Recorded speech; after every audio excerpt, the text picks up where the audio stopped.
everybody. Happy Finance Friday. We should have tested probably that everybody could hear us okay. I hope everybody can hear us okay. It is Finance Friday. It's Friday. This is the show where we transform your relationship with your money by giving you the information you need to grow and protect your wealth. Thank you so much for joining us today. Share this out, guys. This is something today that we both have in our family. It's definitely close to home, so share this out. We'll be giving you a lot of good information today. Follow us on Twitter at No Wealth Management. Management's abbreviated MGMT. Just check out our website for all our social media handles, but we have YouTube, Instagram, where we put out all kinds of content for you to have for free. So I'm Amy Novakovich. This is Beth McElhern. We are here because it is National Alzheimer's and Brain Awareness Month. Correct. June. Correct. There's like these themes every month, and Beth always finds them. What? I did June the dairy is one. I did the dairy one. That's right. Because, is that May or June? No, that's June. June is National Dairy Month.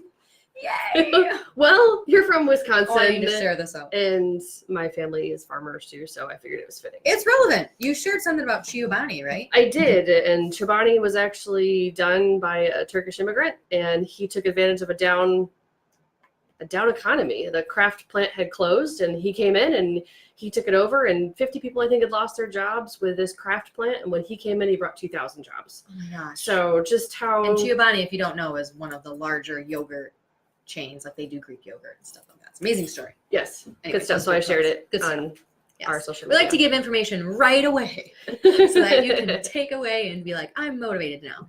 So, okay. So let's talk about, because there are so many differences between like private long-term care, Medicare, and Medicaid, and people get them mixed up. And then I even had a question today on what is long-term care, like what qualifies for long-term care. So people are like, what's long-term care? So we just want to really lay it all out for you in basic terms, and then talk about some ways that you can plan for these things and what you need to qualify for Medicaid and what Medicare covers and all these fun details. So you wanted to talk about like so dementia and Alzheimer's, first of all, are two different things. Two different things. Right. And this is important to know because long-term care when you're in a skilled nursing facility, a lot of times the average that they'll post online, you'll see like 2.5 years is the average stay, but not with Alzheimer's and dementia. Right. So they're kind of grouped together. And the disease can last, they say it lasts about 4 to 10 years. It just kind of depends what you have. But when you're first starting it, you might not even be experiencing any signs or symptoms of it. And dementia is different than Alzheimer's. Alzheimer's is basically a breakdown in your hippocampus, which is a fancy word for the part of your brain that is responsible for memory. That remembers things. Right. So that's what we automatically assume when somebody's forgetful with something, that they must have Alzheimer's. But there's also dementia, which can be caused by vitamin deficiencies or reactions to medications. And it doesn't mean that their brain is functionally... Like a concussion. It can be temporary. Right. It can be temporary. Right.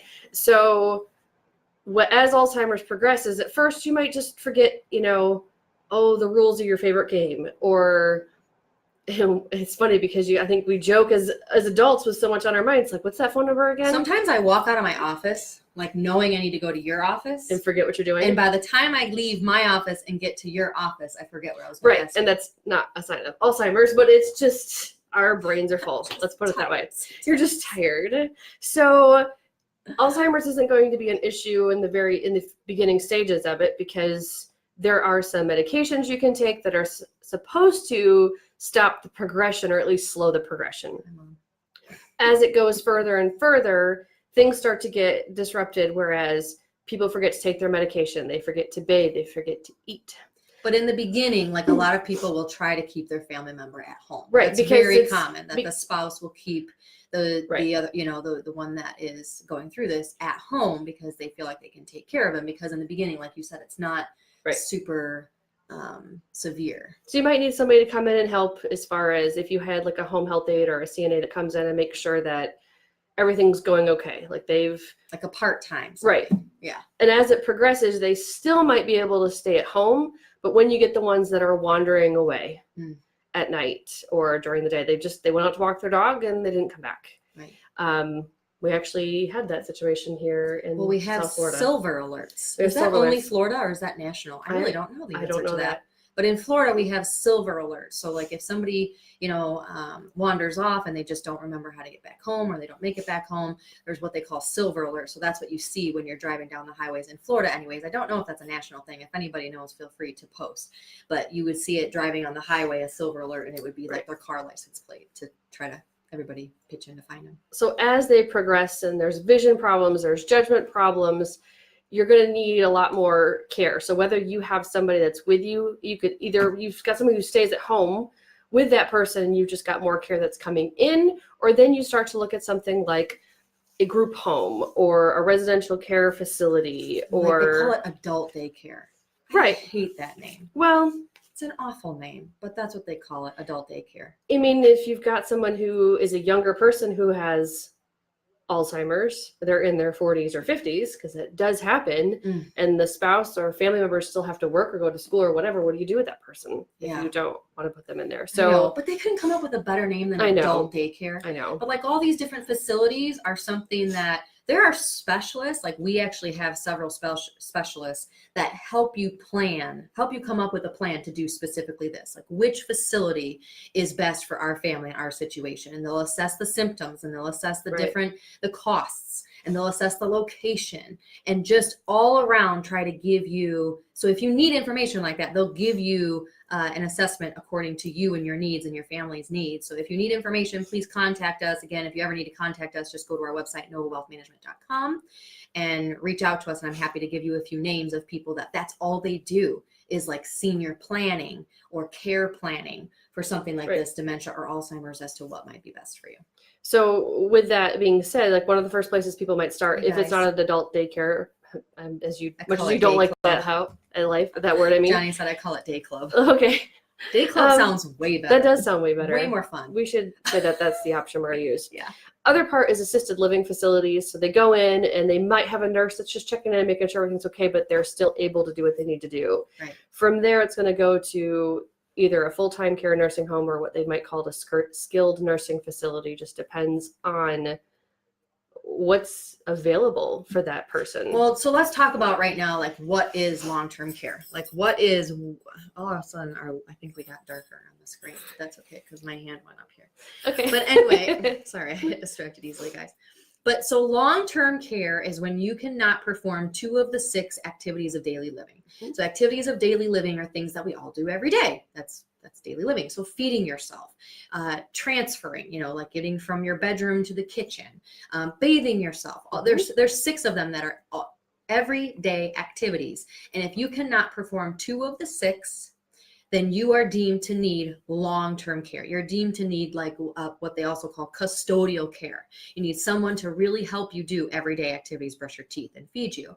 Now, dementia and Alzheimer's in like a skilled nursing facility is an automatic qualifier. If you've been diagnosed with dementia or Alzheimer's, it's an automatic qualifier.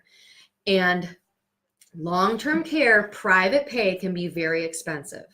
You guys hear these numbers all the time about how much long-term care costs. And home health care, if you want to keep somebody in your home, so like Beth mentioned, having an aide or a CNA come in part-time, but if you want an actual, like certified skilled nurse to come into your home and stay full-time, that can be very expensive. In Florida, it's anywhere, the range is huge depending on the facility, but it's anywhere from like $4,000 to $8,000 I've seen. To take care of somebody 24 hours a day. So that takes a lot of planning. There's obviously long-term care insurance, which we've done a whole Finance Friday on just long-term care insurance. We've done like the traditional long-term care insurance, which is a lot like car insurance. You pay it, and if you don't need it, you lose the money. And then there's other insurances that are like an asset, meaning like you deposit money. And when you have that money sitting there, while the money is sitting there, they give you some long-term care insurance and death benefits. So there's different options for you, but you have to plan and you have to get it while you're healthy. That's the thing we see all the time, is that people come in when it's already a concern. Right. And then you can't get it. So that's something that if you're going to plan for needing long-term care, you have to look at it probably in your 50s, I would say, is kind of a prime spot. 40s is a little young. Although I've looked at it for Jim. Hey, I'm a planner. I'm a planner for a living. Don't hate. But it's just, I think 50s is probably a really good age to start planning for that, because then you're still young, you're still on the healthier side, but that's also when you start looking at signs of, early dementia, early Alzheimer's, and you want to catch it early. So now Medicare, this is a big one. So I looked up on AARP. You have some AARP? I have some Medicare stuff. Medicare. Okay. So Medicare, see, I don't have all the breakdown of like Part A, Part B, Part D, and all that stuff, but I do know that long-term care is not covered by Medicare. I'm going to repeat that because everybody thinks, well, I have Medicare. Right. Long-term care is not covered by Medicare. So what Medicare does cover is if you have been in like a skilled nursing care or a rehabilitation facility for 3 days as an inpatient, and then you proceed to be checked into a facility for a longer period of time, it looks like you get really good coverage. I don't know, is this through Part A? I don't know. But you get really good coverage through the first 20 days. Medicare pays 100% of the cost, room, meals, and nursing care for the first 20 days. 20 days, guys. Days. Okay? Through days 21 through 100, you have a daily copay of $164.50. This was in 2017, but AARP needs to update their website now. It's 2019, people. So it's probably a little higher than that now, but the point is you have a copay. They'll pay a portion through days 21 through 100. After 100 days on Medicare, for those of you just joining, we're talking about what does Medicare cover and what does long-term care private pay, like if you were to go out and get an actual insurance policy cover. Medicare covers 100 days. That's it. After 100 days, you are on your own. 3.5 months. Right. Medicare is more for like if you're going to recover. Right. You don't plan on staying there for an extended amount of time. You're really, like we said, like in a rehab, or what else would you need it for? Maybe like a car accident and you're in a coma, or, something that you plan on recovering. Right. Surgery. There's surgery. Like if you had, thank you. Yes. Like, I couldn't spit the word out. Joint replacements. Speaking of Alzheimer's, I couldn't spit the joints out. Yes. If you have a joint replacement, thank you. And then, because you can't transfer, you most likely can't bathe yourself, so you're going to qualify for that. Right. Of activities of daily living, which is what we already defined as long-term care. But Medicare will only cover 100 days. So beyond that, you are on your own to cover that. So that's where long-term care insurance kicks in. Now, Medicaid is a whole new animal. Well, do you have anything else to add on Medicare? No. Did I miss anything? Nope. Okay. No. Okay. Medicaid is for people that don't have a lot of assets and don't have a lot of income. So what happens a lot is where you might have enough long-term care insurance to cover you for maybe 2 years or 3 years. And then you're out. You run out. Especially like that's kind of what happened with my grandma. I know you had a relative close to you that had Alzheimer's as well. So for the first few years, there was insurance to help pay for some of the cost. And then after that, it just runs out. I mean, my grandma struggled with it, I think, and if my mom is still on, she could tell you, but I think it was like 12, 13 years. Yeah, I think that was mine too. So this is hard on the family. It's financially, doesn't just affect the couple, it affects the whole family. It's very difficult. So I highly recommend planning for something like this. It's awful to think about, and I always hear these excuses like, well, I've got a gun in the nightstand. Or I heard once. Thankfully, that was not from somebody that I know. No, I hear that. That's common, though. I hear, well, I'm just going to jump off the back of a cruise ship. I heard that once. Or my wife knows what to do if something happened. I mean, if that were the case, guys, if it were that easy and everybody had this awesome backup plan of, oh, I have a gun in the nightstand, nursing facilities wouldn't exist. Right. So that's not a good plan. So just try and plan. So Medicaid kicks in when your long-term insurance usually runs out and your assets run out. If you're alone, the Medicaid asset level, you have to deplete your assets, which means spend your assets down to, I think, we're gonna have to wrap this up. My battery's low. Down to $2,000? It's something like that. Number? I don't remember exactly what that is. It doesn't say it says a certain benefits required, but that's what happened in my family. Is that essentially, we didn't know. Is that we had to go through everything, and there's a whole process, right? To like apply for Medicaid and get approved for Medicaid, and then even sometimes there's a wait list meaning you have to sit on the sidelines or figure out something else until you get accepted to a facility. So sometimes it's just really difficult for Medicaid. So don't rely on Medicaid. There's also people out there that do specific senior planning, Medicaid planning, where you can put your assets in different vehicles. Sometimes they have a look back, which means if you moved your assets into like what we call like an irrevocable, or as I love Ed Woman, shout out to Ed Woman, I can't change my mind trust. That's what he calls it. In plain English, it's an I can't change my mind trust, an irrevocable trust. There's a 5-year look back. Right. So anything that you put in that trust is now out of your estate, which is great. That's what the family wants, to not have to spend down all the assets. The assets are protected, but you have to wait 5 years before applying for Medicaid. Right. So that 5-year look back can really affect families. It's not sure proof. You have to go through that 5-year wait period. So there's other instruments that you can put money into, like an immediate annuity. That's a specific, not just a regular immediate annuity, but a state-specific Medicaid qualified immediate annuity that you give up assets in exchange for an income stream. That's good a lot if you have spouses that need income. So there's different ideas, but there's Medicaid planning, because Medicaid is for when you don't have money, essentially. It's that simple. So I'm going to try and recap real quick. Yeah, there's one of the things I didn't get to is people say, well, can I do anything to prevent this? Oh, there you go. For one, you can obviously take the advice of a financial advisor and make sure that you're planning ahead.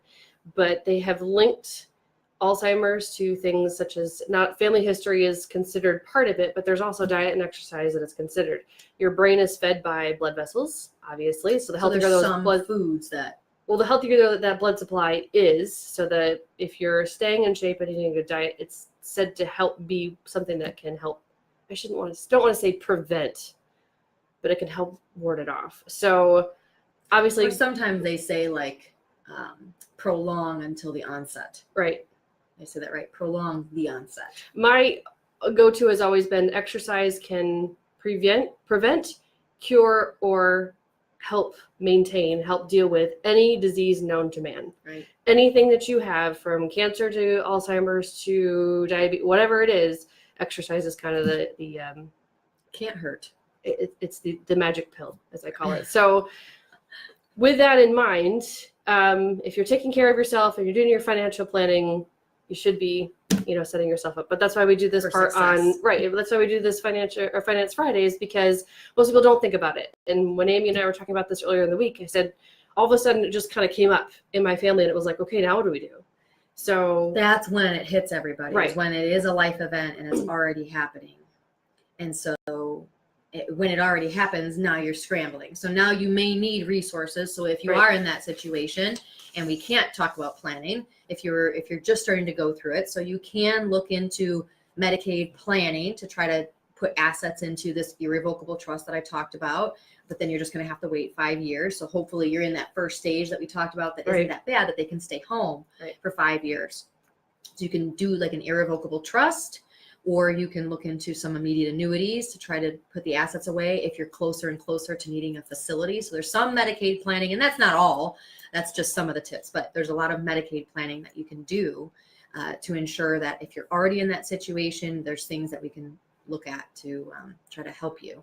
And then there's resources that I said, like there's companies, like we have a person that we use that specifically sits down to help you plan on what facility, what transportation is best for your situation and your symptoms and your family and your money situation. So there's planners that help just specifically with just that. That's how common this is that's all they do. So if you have any questions, anything else? No, just they say that prevention is kind of key. Prevention as far as like, are you going to your health checkups? Because if you're investing your time and making sure you're kind of getting ahead of things, it's going to cost you a lot less in the long run. If you're sitting down with your financial advisor and you're getting ahead of this, and even though you don't want to deal with it, most people I don't think want to go, oh, I'm going to plan for my demise. No one thinks I'm going to plan that I'm going to be sick for about 10 years. Yes, and I'm going to be a burden to my entire family. Nobody wants to do that. Nobody wants to do that. Of course. However, it's way down on the checklist. Right. But it's so important to make sure that we do. It is. And you know what? Really, it doesn't take that long. Like some people always ask me, okay, but how long is that going to take? It's like, first of all, I can run quotes in like 60 seconds. Right. Second of all, to actually narrow down different, what might be most appropriate for you, it might take a day. It might take 2 meetings. Like, this isn't a big chunk of your life thinking like, I have to plan. I have to go through that stage now where I'm doing all this estate planning. Like, it doesn't have to be this long drawn out process. It can definitely be something that you do in chunks, and it might take a day. So don't dread it. Just get out there and do it. Just do it. Just do it. All right. Happy Friday. Everybody have a great weekend, and we will see you next week. Next week. Thanks, guys. Bye. Bye.